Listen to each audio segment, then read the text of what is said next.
Hi hello welcome. ஒரு கொடூரமான கணவன் தன்னுடைய மனைவிய நல்ல மழையில தன்னோட இரட்டை குழந்தைங்களை விட்டு வீட்டை விட்டு வெளியேற்றாரு. அவளுக்கு கருணை காட்டவே இல்ல. கடவுள் அவளுக்கு எந்த விதத்துல உதவுனாருன்னு பாக்கலாம். அவன் என்ன பண்றா, வீட்டு வாசல்ல எருமை மாடுகள்லாம் கட்டியிருக்கு. எருமை மாடு எல்லாத்துக்குமே என்ன பண்றா, புல்லெல்லாம் அறுத்துட்டு இருந்து போடுறா, தீவனம் கொடுக்குறா. தீவனம் கொடுத்து முடிச்சுட்டு காலில இருந்து வேலை செஞ்சுட்டே இருக்கா. அதாவது சூரியன் அடிக்குது, அவன் நெத்தியில இருந்து வேர்வை கழுத்து வரைக்கும் வருது. வேலை செஞ்சபடியேதான் இருக்கு. மாட்டுக்கு தீவனம் கொடுக்கறது, தண்ணி கட்டுறது, எல்லா வேலையுமே செஞ்சுட்டே இருக்கா. செஞ்சுட்டு வீட்டு முற்றத்துக்குள்ள போற. போன உடனே அங்க ஒரு மூச்சு சத்தம் கேக்குது. ஏய் என்ன பண்ற அப்படின்னு சொல்லிட்டு கேக்குறாங்க மாமியார். இப்பதான் எருமை மாட்டுக்கு தீவனம் வச்சுட்டு வந்தானு. இந்த வேலை செய்யறதுக்கு உனக்கு இவ்வளவு நேரம் ஆச்சா? நீ ஏன் சீக்கிரமா வேலை செஞ்சு முடிக்க மாட்டியா? ஆண்கள் இப்ப சாப்பிட்டு வர நேரம் ஆயிடுச்சு இல்லையா? இவ்வளவு நேரம் ஆக்கவே சமையல் பண்றதுக்கு அப்படின்றாங்க. இப்ப போய் செஞ்சுட்டு அப்படின்னு சொல்றாங்க. ரொம்ப பயந்த சுபாவமா இருக்காங்க பாத்திமாக்கு ஏற்கனவே கையில கொப்பளங்கள் இருக்கு. அவன் நிறைய மாத கர்ப்பிணியா இருக்கா. நிறைய மாத கர்ப்பிணியா இருந்தா என்ன பண்றாங்க, முற்றத்துக்குள்ள போறாங்க. சமையலறை இருக்கு, சமையலறைக்குள்ள போறாங்க. கொப்பளம் இந்த கையில என்ன பண்றாங்க, விறகடுப்புல எடுத்து வச்சு விறகுலதான் சமைக்கிறாங்க. எல்லாத்தையும் சமைச்சு ரொட்டி சுட்டுட்டே இருக்காங்க. கல்யாணமாகி 3 வருடங்கள் ஆச்சு. 3 வருடம் குழந்தை இல்லாம இப்பதான் முதல் முறையா கர்ப்பமா இருக்காங்க. அதெல்லாம் நினைச்சிட்டு என்ன பண்றா, அவளுக்கு ஒரே முகத்துல சோர்வு தெரியுது. எல்லா வேலையும் அவளே செஞ்சுட்டு இருக்கா. மாமியார் அவளுக்கு எந்த விதத்திலும் உதவி செய்யல. எல்லா வேலையும் செஞ்சுட்டு என்ன பண்றா, சப்பாத்தி சுட்டு அதுக்கு சைட் டிஷ்ஷா கிரேவியும் செய்யறா. இவ செஞ்சு முடிச்ச உடனே என்ன பண்றாரு, கணவர் வந்துடுறாரு. வீட்டு வாசல்ல ஒரு கட்டில் மாதிரி போட்டிருக்காங்க. கணவரும் மாமியாரும் உட்கார்ந்துருக்காங்க. இவ எல்லாத்தையுமே எடுத்துட்டு போய் வைக்கிறா. ரொட்டி இருந்து எல்லாம் எடுத்து வைக்கிறா. எல்லாருக்குமே சாப்பிடறதுக்கு எடுத்து வைக்கிறாங்க. இதெல்லாம் சாப்பிட்டு முடிச்சோன்னு என்ன பண்றா, பாத்திமா தன்னுடைய அறைக்கு வரா. தன்னுடைய அறைக்கு பெரும் மூச்சு விடுறா. வேறு கொட்டிட்டு இருக்கு. ஒண்ணுமே செய்ய முடியல அவளால. ஒரே ரொம்ப டயர்டா இருக்கா. மருத்துவச்சி சொன்னாங்க, உனக்கு இரட்டை குழந்தைகள் பிறக்க போகுது, அதனால நீ ரொம்ப கவனமாவே இருக்கணும், உன்னோட உடல்நிலையை ரொம்ப நல்லாவே பாத்துக்கணும் அப்படின்னு சொல்றது ஞாபகம் வருது. நினைச்சிட்டே இருக்கா, ஞாபகம் வந்துட்டே இருக்கு. சிறிது நேரம் நினைச்சிட்டே இருக்கும்போது திடீர்னு அவளுக்கு வலி வந்துருது. வலி வந்த உடனே என்ன பண்றாங்க, மருத்துவச்சியை கூப்பிடுறாங்க. மருத்துவச்சி தனக்கு இரட்டை குழந்தைகள் சொன்னதுல ஒரே சந்தோஷமா இருக்கு. ஆனா அந்த இரட்டை குழந்தைகள் என்ன குழந்தைவா இருக்குன்னு தெரியலையே அப்படின்னு வருத்தமா இருக்கு. இவ கர்ப்பம் முற்றோன்னு என்ன பண்றாங்க, கணவனும் மாமியாரும் எங்களுக்கு மகன் தான் நீ பெற்று தரணும், பெண் பிள்ளை நீ பெற்று தரக்கூடாதுன்னு சொல்லிட்டு கண்டிஷன் போட்டு போறாங்க. ஏன்னா பாத்திமாக்கு அது ஒரே வேதனையா இருக்கு. நமக்கு நல்லபடியா மகன் பிறக்குமா இல்ல பெண் குழந்தை பிறந்துருமா அப்படின்னு ரொம்ப வேதனைப்படுறா. எது பிறந்தாலும் கடவுள் கொடுத்தது நம்ம நினைச்சுக்கணும் அப்படின்னு சொல்லிட்டு என்ன பண்றா, அமைதியாவே இருக்கா.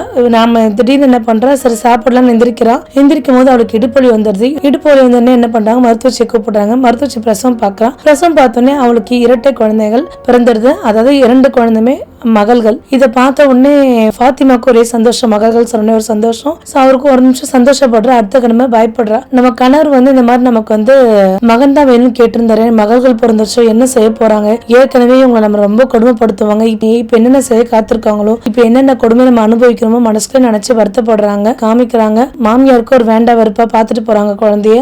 வீட்டுக்காரும் வேண்டா வெறுப்பா குழந்தைய பாத்துட்டு போறாங்க. அந்த குழந்தை மேல பெருசா பாசம் எதுவுமே கிடையாது. அவ 2 குழந்தை பெற்றெடுத்து என்ன பண்ற, அடுத்த நாள் சமையலறைக்குள்ள தண்ணி குடிக்கலான்னு போறா. ரொம்ப களைப்பா இருக்கா. அவன் என்ன பண்றா, கால் தடுக்கி விழுந்துட்டு ஒரு பெரிய அலறும் சத்தல் கேக்குது சமையல் அறையில இருந்து. ஐயோ அம்மா அப்படின்னு சொல்லிட்டு ரொம்ப பெருசா கேக்குது. அப்ப மாமியாரும் கணவரும் போய் பாக்குறாங்க. போய் பார்த்து என்ன பண்றாங்க, சரி உடம்பு முடியலையேன்னு என்ன பண்றாங்க, ஹாஸ்பிட்டல் கூட்டிட்டு போறாங்க. ஹாஸ்பிட்டல் கூட்டிட்டு போய் பாத்தீங்கன்னா உங்களுக்கு கால் முறிவு ஏற்பட்டிருக்கு, அதுக்கு நிறைய பணம் செலவாகும் அப்படின்னு சொல்றாங்க. அப்ப கணவர் என்ன நினைக்கிறாரு, ஏற்கனவே இவளுக்கு நான் நிறைய செலவு பண்ணிட்டேன், இவளுக்கு என்னால 1 ரூபாய் கூட செலவு பண்ண முடியாதுன்னு சொல்லிட்டு என்ன பண்றாரு, ஒரு வீல் சேர் வாங்கிட்டு வீட்டுக்கு கூட்டிட்டு வந்துடுறாங்க. கணவரும் மனைவியும் இவளை திட்டி தீக்குறாங்க. தினம் திட்டிட்டே இருக்காங்க. ஆனா பாத்திமாவோ ரொம்ப பொறுமையான பெண், மிகவும் அழகான பெண், நல்ல குணமுடைய பெண், எல்லாத்தையும் பொறுத்துக்கிட்டு இருக்கா. நான் என்ன பண்ணுவேன் ஏது பண்ணுவேன் தெரியலேன்னு ரொம்ப வேதனைப்பட்டுட்டே இருக்கா. அப்ப அன்னைக்கு என்ன நினைக்குது, ஹாஸ்பிட்டல் இருந்து வந்துடுறா. வந்த உடனே சரியான மழை பெய்யுது. ரொம்ப மழை அடிச்சுட்டே இருக்கு. அவ அமைதியா உட்காந்து அழுதுட்டே இருக்கா. உனக்கு ஏற்கனவே செஞ்ச செலவு எல்லாமே இதுவரை எனக்கு தண்ட செலவா, உனக்கு மருத்துவ செலவரை நான் அதிகமா பாத்துட்டேன், உனக்கு சாப்பாடு போட்டதெல்லாம் இதுவரை உனக்கு செலவான்னு சொல்லிட்டு கணவர் என்ன பண்றாரு, நீ மகள்கள் எனக்கு பெத்து கொடுத்துட்டேன், அதனால இனி நீ இந்த வீட்டுக்குள்ளே இருக்க வேணும்னு சொல்லிட்டு என்ன பண்றாரு, தன் 2 குழந்தைய அவ கையிலே கொடுத்துட்டு தன் 2 குழந்தை தன் கையிலே கொடுத்துடுறாரு. மழை நல்லா பெஞ்சுட்டா இருக்கு. அவளை வீட்டை விட்டு துரத்திடுறாரு. நான் மறு திருமணம் பண்ண போறேன், ஏன்னா எனக்கு மகன் பெத்து கொடுப்பாங்கன்னு சொல்லிட்டு பண்றா. பாத்திமாக்கு என்ன செய்யறதுன்னு புரியல. அழறா, தேம்பி அழறா. ஏன்னா பாத்திமா 3 வருட காலமாவே கணவர் இவரும் மாமியார் தான் உலகன்ற மாதிரி வாழ ஆரம்பிச்சிட்டான். அப்போ நான் எங்க போவேன், தயவுசெய்து கதவு தருங்க, நான் விட்டுருங்க, குழந்தைங்களாம் நினைதுன்னு எவ்வளவு சொல்றாங்க. ஆனா அவன் பூட்டினது திறக்கவே இல்லை. அப்புறம் என்ன பண்றான், அந்த வீல் சேர் மூலியமா அழுதுட்டே வேதனைப்பட்டுட்டே வர. நம்ம என்ன செய்யறது எது செய்யறதுன்னு ஒண்ணுமே புரியாம இருக்கான். அவன் ரொம்ப தேம்பி 2 குழந்தையுமே ரொம்ப நேரம் இருக்கு. என்னமோ கடவுள் கிட்ட வேண்டிக்கிறார், மழை கொஞ்ச நேரம் நிக்கணும், குழந்தைங்க எல்லாம் நனையுது அப்படின்னு சொல்லி ரொம்ப நேரம் கடவுள் கிட்ட வேண்டிட்டே இருக்கான். ஏன்னா கடவுள் அவளுக்கு கொஞ்சம் கருணை காட்டுறாரு. லைட்டா வெயில் அடிக்குது. அவ என்ன பண்றது எது பண்றது யோசனை பண்ணிட்டே வரா. சரி நம்ம அப்பா வீட்டுக்கு போலாம் அப்படின்றா. அப்ப அவளுக்கு பழைய விஷயங்களே ஞாபகம் வருது. என்ன பண்றீங்கன்னா, அவளுக்கு தாய் கிடையாது. ஆனா அப்பா தன் தாயை போல் ரொம்ப நல்லா பாத்துக்கிட்டாரு. மகளுக்கு என்னென்ன சேவை செய்யணுமோ செஞ்சுட்டு இருந்தாரு. தன் அப்பா கூட இருக்கும் போது ஃபாத்திமா ரொம்ப சந்தோஷமா இருந்தா. ஃபாத்திமா எப்பவுமே சந்தோஷமாவும் சிரிச்ச முகத்தோட இருப்பான். அப்ப ஃபாத்திமா வீட்டுக்கு எழுத்தாப்புல உள்ள வீடு மாமா வீடு. அவளோட மாமா வீடு. அங்க பாத்தீங்கன்னா மாமாவும் அத்தை இல்ல. மாமா பையன் அஸ்லாம் இருக்கான். அஸ்லாம்னா ஃபாத்திமாவுக்கு பிடிக்கும். அப்ப அஸ்லாம் என்ன பண்றா, கொஞ்சம் கொஞ்சமா பேசுறாங்க. காட்டு வயல்ல எல்லாம் போய் பாத்துக்கிறாங்க, பேசிக்கிறாங்க. இது முதல்ல நட்பா மாறுது.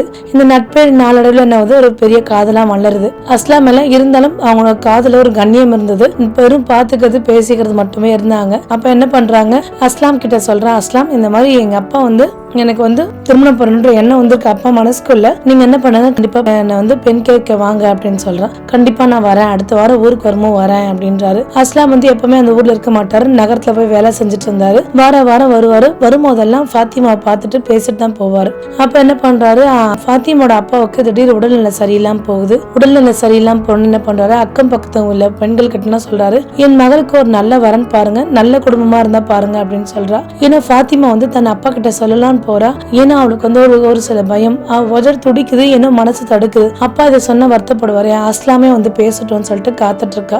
அஸ்லாம் போன் பண்ணுவான்னு காத்துட்டு இருக்கா. ஏன்னா அஸ்லாம்க்கு நிறைய தடவை போன் பண்ணி பாக்குறா. போன் சுவிட்ச் ஆஃப்னே வருது. ஒண்ணுமே அவளுக்கு புரியல. ஏன் இவ்வளவு நாள் சுவிட்ச் ஆஃப்ல இருக்கு, என்ன ஆச்சு அஸ்லாம்க்கு, ஏன் அஸ்லாம் போன் பண்ண மாட்டாரு. அவங்க சில சமயத்துல கடிதத்தின் மூலமா என்ன பண்ணுவாங்க, காதல் வளர்த்துக்கிட்டு இருந்தாங்க. கடிதமும் வரல, நமக்கு எதுவுமே வரலையேன்னு சொல்லிட்டு ஃபாத்திமா ஒரே வேதனைப்படுறா, வருத்தப்படுறா, அழுகுறா. என்ன செய்யறதுன்னு புரியல. கண்ணீர் மல்க விடுறா. எங்கேயோ இன்னொரு வரம் நமக்கு வந்துட போதும், வந்துட்டாங்கன்னா நம்மளால அப்பா வைத்து பேச முடியாதுன்னு சொல்லிட்டு வேதனை பண்றா. இப்படி பட்டுட்டே இருக்கும்போது என்ன பண்றாங்க, ஒரு நல்லவரனோட ஒரு பெண்மணி வராங்க. இந்த மாதிரி மஜித்னு ஒரு பையன் இருக்கான். அவனும் அவன் தாய் மட்டும் தான் இருக்காங்க. நல்ல குடும்பம், நீங்க உங்க பெண்ணை தரீங்களான்னு சொல்லிட்டு கேக்குறாங்க. நல்ல குடும்பமா இருந்தா கண்டிப்பா தரேன். என் மகள் ஃபாத்திமா ரொம்ப சந்தோஷமா வாழணும். எனக்கு அடிக்கடி உடல்நிலை சரியில்லாம போகுது. சரி அவங்கள பெண் கேட்க வர சொல்லுங்கன்னு சொல்லிடுறாரு. ஏன்னா ஃபாத்திமாக்கு அழறா. அஸ்லாம் போன் எடுக்கல, என்னாச்சு ஏதாச்சும் போன் பண்றா. அப்ப திடீர்னு அஸ்லாம் நம்பர்ல இருந்து போன் வருது. போன் வந்துருது. போன் எடுக்கிறா. அந்த போன்ல பாத்தீங்கன்னா அஸ்லாமோட குரல் கேட்கல, ஒரு அந்நியரோட குரல் கேக்குது, ஒரு பெண்ணுடைய குரல் கேக்குது. ஹலோ அஸ்லாம் சொல்லிட்டு ஃபாத்திமா கத்துறா. அப்ப கத்தும்போது அந்த பெண் பேசுறான், அஸ்லாமுக்கும் எங்களுக்கும் திருமணம் ஆயிடுச்சு, நீங்க எங்க வாழ்க்கையில குறுக்கிடாதீங்க, தயவு செய்து இனிமே போன் பண்ணாதீங்க அப்படின்றா. இதை கேட்ட உடனே ஃபாத்திமா தேம்பி அழறா. அஸ்லாம் நம்மளை ஏமாத்திட்டாரா, நம்ம வாழ்க்கையே போயிடுச்சு, அஸ்லாம் நம்மள வருவாரு, திருமணம் பண்ணுவாரு, நம்ம அஸ்லாமோட ஒரு நல்ல வாழ்க்கை வாழலாம்னு நினைச்சிட்டு இருந்தேன்னு சொல்லிட்டு தேம்பி அழுறா. அந்தனும் வருத்தப்படுறா, வேதனைப்படுறா. அவளால இது யார்கிட்டயும் பகிர்ந்துக்க முடியாம என்ன பண்றா, சரி அஸ்லாமுக்கு திருமணம் ஆயிடுச்சு, நம்ம அப்பாவோட ஆசையா நிறைவேற்றலாம்னு சொல்லிட்டு என்ன பண்றா, சரி நம்ம அப்பா சொல்றபடி கல்யாணம் பண்ணலாம் நினைச்சிட்டு என்ன பண்றா, மஜித்தோட தாயாரும் இன்னும் ஒரு சில பெரியவங்களோட சிம்பிளா கல்யாணம் முடியுது. கல்யாணம் முடிஞ்ச காலத்துல ஒரு சில நாட்களே என்ன பண்றாரு, ஃபாத்திமாவோட அப்பாவும் இறந்துடுறாரு. ஃபாத்திமா உட்கார்ந்து கதற, ஐயோ அப்பா நீங்க தானே எனக்கு வாழ்க்கையே. ஏன்னா எந்த ஒரு நல்ல விஷயமா இருந்தாலும் ஃபாத்திமா தன் அப்பா கூட தான் பகிர்ந்துப்பா. அப்பா மட்டுமே உலகம் வாழ்ந்தவ, அவ திருமணம் பண்ணிட்டு இப்படி கஷ்டப்படுறா. இதெல்லாம் நினைச்சிட்டு என்ன பண்றா, ஃபாத்திமா தன்னோட இருசக்கர நாற்காலியோட என்ன பண்றா, தன்னுடைய குழந்தைகளை தூக்கிட்டு என்ன பண்றா, தன்னோட அப்பா வீட்டுக்கு வரா. அப்பா வீட்டுக்கு வரும்போது என்ன பண்றாங்க, அங்க ஒரு பழைய துருப்புடிச்ச போட்டு ஒண்ணு அந்த வீட்டு கதவுல தொங்கிட்டு இருக்கு. அப்ப அந்த வீட்டு கதவு கிட்டே அந்த நாற்காலி தள்ளிட்டு போகும்போது அங்கிருந்து ஒரு குரல் கேக்குது, ஃபாத்திமா வா உள்ள வா அப்படின்னு சொல்லிட்டு அவங்க அப்பா கூப்பிடுற மாதிரி இருக்கு. அதை நினைச்சு வேதனைப்படுறா. அப்பா நீங்க இல்லாம நான் ரொம்ப கஷ்டப்படுறேன், உங்களை நான் இழந்துட்டேன், என் வாழ்க்கை எப்படி இருக்குன்னு பாருங்க, இன்னைக்கு நான் யாருமே இல்லாம தன்னந்தனியா நிக்கிறேன், எனக்கு என்ன செய்யறதுன்னு தெரியல, நான் முழுக்க அவங்க எல்லாரையும் நம்பியே இருந்துட்டேன்னு சொல்லிட்டு தேம்பி அழுகுறா. அப்ப அங்க உள்ள பக்கத்து வீட்டுல ஒரு பெண் வராங்க. ஹே நீ ஃபாத்திமா தானே அப்படின்னு சொல்றாங்க. எப்படி இருக்க அப்படின்னு சொல்றாங்க. எதுவுமே சொல்லாம ஃபாத்திமா அமைதியா இருக்கா. ஏன்னா அவளுக்கு வந்த களைப்பு, அவ்வளவு தூரத்துல இருந்து இந்த சக்கரை நாட்களை தள்ளிட்டு தன் குழந்தைங்களோட வந்த களைப்பு அவளால முடியல. அப்புறம் ஃபாத்திமா எங்க உன் கணவர் எங்கன்னு கேட்கும்போது தேம்பி அழறா. இந்த மாதிரி என் கணவர் நான் கைவிட்டுட்டாரு அப்படின்னு சொல்லிட்டு அழறா. அப்ப அந்த பெண் சொல்றா, நீ வருத்தப்படாத ஃபாத்திமா, தலையை தடவை ஆறுதல் சொல்றா. ஒரு கல் எடுத்து அந்த பூட்டு உடைக்கிறாங்க. ஃபாத்திமா அந்த வீட்டுக்குள்ள வர, அவ வீட்டுக்குள்ள வந்த உடனே ஒரு கட்டில் ஒண்ணு இருக்கு. இந்த கட்டில தானே அப்பா படுத்திருப்பாருன்னு நினைச்சு பாக்குறா. இந்த வீட்டு செவர் ஃபுல்லா நம்ம அம்மா வாழ்ந்ததோட நினைவுகள் இருக்குல்ல அப்படின்னு ஒன்னொன்னு நினைச்சு பாக்குறா. மஜித் இன்னொரு திருமணம் பண்ணிட்டு வந்துடுறா. மஜித் திருமணம் பண்ணிட்டு வந்துடுறா. மஜித்துக்கு இரண்டாவது திருமணம் பண்ண வந்த உடனே என்ன பண்றா, மஜித்தோட அம்மா வந்து பாக்குறா. மஜித்தோட அம்மா இரண்டாவது மருமகள் நீ தான் எல்லா வேலை செய்யணும்னு சொல்லிட்டு இரண்டாவது மருமகள்கிட்ட ஆர்டர் பண்றாங்க. அப்ப இரண்டாவது மருமகள் என்ன சொல்றா, நான்லாம் உன் வேலை எல்லாம் எதுவும் செய்ய மாட்டேன், உன் வேலையெல்லாம் நீ தான் செஞ்சுக்கணும், நான் உன் முதல் மருமகள் மாதிரி நீ ஆர்டர் போட்டா எல்லா வேலை செய்யணும்னு நினைச்சுக்காத, என் வேலையும் சேர்த்து நீ தான் செய்யணும்னு சொல்லிட்டு ஆர்டர் போடுறா. அப்ப அந்த மாமியார் நினைச்சு பாக்குறா, ஐயோ நம்ம ஃபாத்திமாவை துரத்தி விட்டுட்டோமே, ஃபாத்திமா எவ்வளவு ஒரு அன்பான மருமக நமக்கு இப்படி வந்துருச்சு அப்படின்னு சொல்லிட்டு வருத்தப்படுறா, வேதனை பண்றா. இதற்கிடையில என்ன நினைக்கிறா, நம்ம வேற ஃபாத்திமா வேற சாமான்லாம் விட்டோமேன்னு சொல்லிட்டு நினைச்சு வருத்தப்படுறா. ஃபாத்திமா அந்த வீட்டுக்குள்ள வர, அவ வீட்டுக்குள்ள வந்த உடனே பழைய வீட்டுல இருக்கா. தன்னுடைய பழைய வீட்டுல இருக்கும்போது என்ன நினைக்கிறா, அவளோட திறமைகள் எல்லாம் நினைச்சு பாக்குறா. நம்ம டெய்லரிங் நல்லா பண்ணுவோம்ல, நம்ம ஏன் நம்ம ஊர் மக்களுக்கு எல்லாம் துணி தைச்சு கொடுக்க கூடாதுன்னு நினைக்கிறா. இருந்தும் அந்த கால் வச்சுட்டு தன்னோட உடஞ்ச கால் வச்சுட்டு அவ கஷ்டப்பட்டு துணி தைச்சு ஊர் மக்கள் எல்லாருக்குமே கொடுத்துட்டே இருக்கா. காலம் இப்படியே போயிட்டு இருக்கு. கிட்டத்தட்ட 1 வருடம் கடந்துட்டா. அப்ப இவளோட வாழ்க்கை வந்து முன்பு போல எல்லாமே இப்ப ரொம்ப சந்தோஷமா, தன்னோட 2 பெண் குழந்தைங்களோட ரொம்ப சந்தோஷமா இருக்கா. ஆனா ஃபாத்திமா வந்து மனசளவுல நிறைய விஷயத்துல பாதிச்சிருக்கா. அப்ப திடீர்னு ஒரு குரல் கேக்குது. அப்ப திடீர்னு யாரோ கதவு தட்டுற மாதிரி இருக்கு. கதவு திறந்து பாக்குறா. ஒரு கணம் வந்து ஃபாத்திமோட இதயம் நின்றது போல இருக்கு. அவ பாக்குறா, ரொம்ப அதிர்ச்சி அடையறா. அவ வந்து அஸ்லாம் அப்படின்னு சொல்லிட்டு கூப்பிடுறா. அஸ்லாம் அப்படின்றா. அஸ்லாம பார்த்த உடனே என்ன பண்றா, ஃபாத்திமா ரொம்ப கண்ணீர் விட்டு அழறா. என் வாழ்க்கையில உனக்கு இடமே கிடையாது, தயவு செய்து வீட்டு விட்டு வெளியில போங்க அப்படின்னு சொல்றா. அப்போ ஒரு நிமிஷம் இது ஃபாத்திமா, உங்ககிட்ட ஒரு உண்மை சொல்லணும், உங்களுக்கு இன்னொரு கல்யாணம் ஆயிடுச்சு, நீங்க தான் கல்யாணம் பண்ணிக்கிட்டீங்களே, என்ன வீட்டு விட்டு முதல்ல போங்க அப்படின்னு சொல்றா. அப்புறம் வந்து அஸ்லாம் சொல்றா, இல்ல ஃபாத்திமா நான் வந்து கல்யாணம் பண்ணல, அங்க உங்ககிட்ட பேசுறவங்க ஒரு பொய், நான் அதான் உங்களுக்கு அத்தனை முறை கால் பண்ணேன், நீங்க ஆனா நீங்க ஒரு தடவை கூட நீங்க பேசலையே அப்படின்னு சொல்றா. இல்ல ஃபாத்திமா நான் ஒரு பெரிய ஆக்சிடென்ட்ல மாட்டிட்டு பல நாள் நினைவு இல்லாம இருந்தேன். அப்ப ஆபீஸ்ல தான் என் போன் இருந்தது. ஆபீஸ்ல உள்ள பெண்மணிக்கு என்ன ஒரு பக்கமா காதலிச்சிருக்காங்க, அது எனக்கு தெரியாது, அவங்க தான் நான் போன் எடுத்துட்டு நாங்க 2 பேர் திருமணம் பண்ணிட்டோம் அப்படின்னு சொல்லிட்டாங்க. இது வந்து உண்மையான கதை இல்ல, அது பொய்ன்னு சொல்றா. இதை நினைச்ச உடனே இது வந்து எனக்கு கல்யாணம்லாம் ஆகல, நான் தனியா தான் இருக்கேன், நான் உன்னை வந்து அடிக்கடிக்கு பார்க்கணும்னு நினைப்பேன், இந்த ஊருக்கு வருவேன், ஆனா நீ திருமணம் ஆகி வேற ஒரு ஊருக்கு போயிட்டதா கேள்விப்பட்டேன், கண்டிப்பா வாரம் வருவேன், நீ என்னைக்காவது இந்த வீட்டுக்கு வந்தா உன்னை பார்த்துட்டு போலான்னு நினைப்பேன், அந்த மாதிரி வரும்போதே இன்னைக்கு நான் உன்னை சந்திச்சேன் அப்படின்றா. ஃபாத்திமா ஒரே வருத்தப்படுறா. இந்த பெண் வந்து என்கிட்ட காதல சொன்னாங்க, ஆனா என் மனசுல நீதான் இருக்குன்னு சொன்னே அவங்க என்ன ரொம்ப வெறுத்துட்டு அவங்க வந்து ஒரு மாதிரி வேதனைப்படுற மாதிரி என்ன பேச வச்சுட்டு போயிட்டாங்க, நீங்க வந்து பொய் சொல்றீங்க அப்படின்னு சொல்லிட்டு அவங்க என்ன விட்டுட்டு போயிட்டாங்க, நான் வந்து அவங்கள காதலிக்கல, என்னைக்குமே என் மனசுல நீ மட்டும் தான் இருக்க ஃபாத்திமான்னு சொல்றாரு. ஃபாத்திமா உட்காந்து அழுறா, வேதனைப்படுறா. நம்ம 2 பேர் திருமணம் பண்ணிக்கலாமா அப்படின்னு சொல்லிட்டு, இல்ல வேண்டாம், திருமணம் பண்ண வேண்டாம், நீங்க வேற ஒருத்தர் திருமணம் பண்ணுங்கன்னு ஃபாத்திமா சொல்றா. இல்ல என் மனசு முழுவதும் நீ தான் இருக்க, நான் உன்னதான் திருமணம் பண்ணிக்கலாம் நினைக்கிறேன் அப்படின்னு சொல்றா. உன் கணவரும் உன்னை டைவர்ஸ் தான் பண்ணிட்டாரு இல்லையா, நான் உன்னை மறுமணம் செஞ்சுக்கிறேன்னு சொல்லிட்டு அவங்க 2 பேரும் என்ன பண்றாங்க, சந்தோஷமா திருமணம் பண்ணிக்கிறாங்க. திருமணம் பண்ண என்ன பண்றாரு, அஸ்லாம் அவனோட வந்து நம்ம நகரத்துக்கே போயிடலாம்னு சொல்லிட்டு கூட்டிட்டு போறாரு. உன்னுடைய காலும் சரிப்படுத்தணும் அப்படின்னு சொல்றாரு. இல்ல என்னுடைய கால் சரி பண்றதுக்கு நிறைய பணம் ஆகும், கண்டிப்பா அதுக்கெல்லாம் பிரச்சனை கிடையாது, கண்டிப்பா செலவு பண்ணி உன் காலும் சரி பண்ணி பாத்துக்கிறேன் அப்படின்னு சொல்றாரு. அவருக்கு நகரத்துல ஒரு பெரிய வீடு இருக்கு, அது மட்டும் இல்லாம ஒரு நல்ல தொழிலும் இருந்தது. அவர் என்ன பண்றாரு, சில மாதங்களமா என்ன பண்றாரு, ஃபாத்திமாக்கு சிகிச்சை பண்றாரு. சிகிச்சை பண்ணி ஃபாத்திமாவோட காலை குணப்படுத்துறாரு. ஃபாத்திமா ரொம்ப நன்றி சொல்றாங்க, ரொம்ப சந்தோஷமா இருக்காங்க. ஃபாத்திமா தன் 2 குழந்தைங்களோட ரொம்ப சந்தோஷமா வாழ்க்கை வாழ்ந்துட்டு இருக்காங்க. அந்த 2 குழந்தைங்களுமே தான் சொந்த குழந்தை போய் அஸ்லாம் பாத்துக்கிறாரு. அப்ப ஃபாத்திமா சொல்றாங்க, நான் கடவுளை வேண்டதுக்கு கடவுள் எனக்கு ஒரு நல்ல வாழ்க்கை இப்பதான் அமைச்சு கொடுத்திருக்காரு, என்னைக்குமே கடவுள் எனக்கு நல்லதே செஞ்சிருக்காரு, பல நாள் நான் ரொம்ப பொறுமையா இருந்ததுக்கு எனக்கு ஒரு நல்ல வாழ்க்கை உங்க கூட அமைச்சு கொடுத்திருக்காருன்றாங்க. அவங்க 2 பேருமே ரொம்ப சந்தோஷமா வாழ்க்கையை வாழ்ந்துட்டு இருக்காங்க. ரொம்ப அமைதியா அவங்க வாழ்க்கை ஸ்மூத்தா போயிட்டு இருக்கு. ஒரு புதம் பாத்தீங்கன்னா மஜித்தோட அம்மா பெரிய நோய் வாய்ப்பட்டு அவங்க இறந்துடுறாங்க.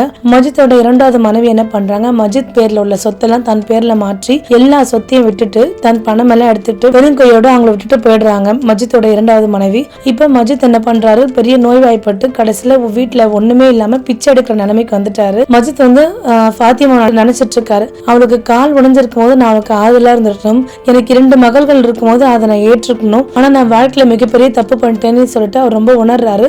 ஃபாத்திமாவை ரொம்ப கொடுமை பண்ணாரு மஜித். ஒரு நாளும் துன்புறுத்ததால் பேசுறதும், ஒரு நாள் கூட நல்ல வார்த்தையோட பேசுனது கிடையாது, ரொம்ப கேவலமா பேசி திட்டுறதும், இப்படியேதான் ஃபாத்திமாவோட வாழ்க்கை போயிட்டு இருந்தது. ஃபாத்திமா பொறுமையா இருந்ததுக்காக மஜித்க்கு ஒரு நல்ல தண்டனை கிடைச்சது. கடைசியில பாத்தீங்க அப்படின்னா ஃபாத்திமா தன்னோட 2 குழந்தைங்களை ஸ்கூல்ல இருந்து கூட்டிட்டு வரும்போது அவங்க ஒரு பிச்சைக்காரன் இருசக்கர நாற்காலில உட்காந்து பிச்சை எடுத்துட்டு இருக்கான். அப்ப ஃபாத்திமா வந்து அவங்க வந்து என்ன பண்றாங்க, பிச்சை போடுறாங்க.